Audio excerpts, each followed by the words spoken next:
So here in Genesis chapter 4, Cain is angry because his sacrifice wasn't accepted by God. And, God asks him, why are you angry? And he tells him that sin is at the door and it wants to just overtake him, and he's got to overcome sin. And he doesn't listen, and he asks Abel to go out to a field, and he kills his brother. I mean, how horrible is that? And then God asks him, where is your brother? And he says, am I my brother's keeper? So let's unpack that. And the first point being that, anger and hate is sin. The Bible tells us that and jealousy, the Bible tells us with jealousy and strife comes every evil work. We've really got to control that. And the Bible is so clear in many ways, in many verses, that what we think and how we feel needs to be managed, because it will come out. And even the Bible goes on to say that, you shouldn't lust after a woman who's not your wife, because that's committing adultery in your heart. And, don't hate someone, because that's the equivalent to, it's like murdering them in your heart. And we definitely see that here, that jealousy and hatred and anger turned into actual murder. So we've got to manage our thoughts. And, by managing your thoughts, you're going to manage your action. That's where you catch sin. You don't catch sin in your action. You catch sin in your thoughts, and that'll take care of it. Manage your thoughts. And God makes it easy because of Jesus Christ. We've got the advantage that he doesn't have, in that God loved us so much that should flow out of us.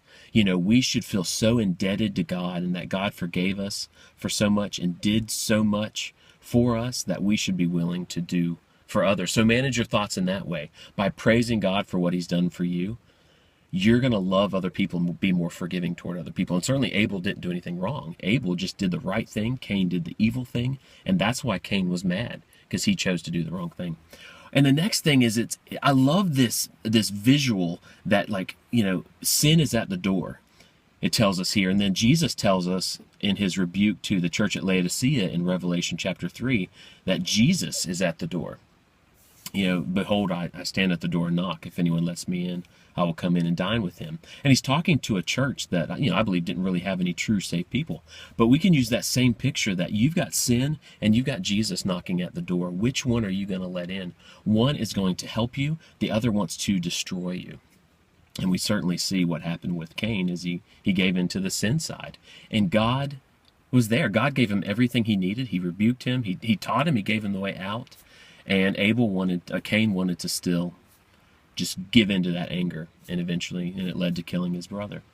And then the last thing is he says that, am I my brother's keeper? And the answer is yes.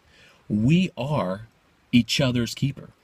I am limited on my time and my money and my energy, but for as much as I can, I need to be looking out for those around me. I can't control other people, but I need to be there to help people as much as possible,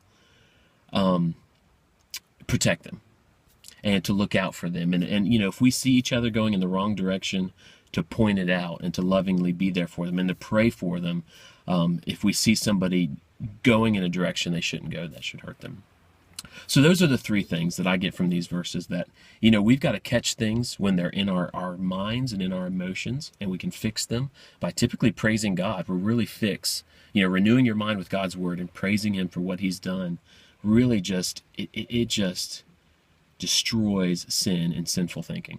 And then we've got to open the door to God, open the door to Jesus, and make sure we close the door to sin. And this happens, this is a situational thing. I think it does happen in the beginning. Are you accepting Christ or not?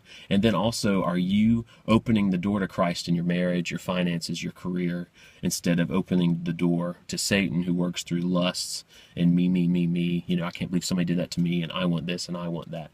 Are you opening the door to sin, or are you opening the door to Jesus? And then lastly, we are each other's keeper. We are. God works through us. We are his hands and feet, and we need to be there for each other. Bad things happen in this world because we let them happen, and we're not looking out for each other enough.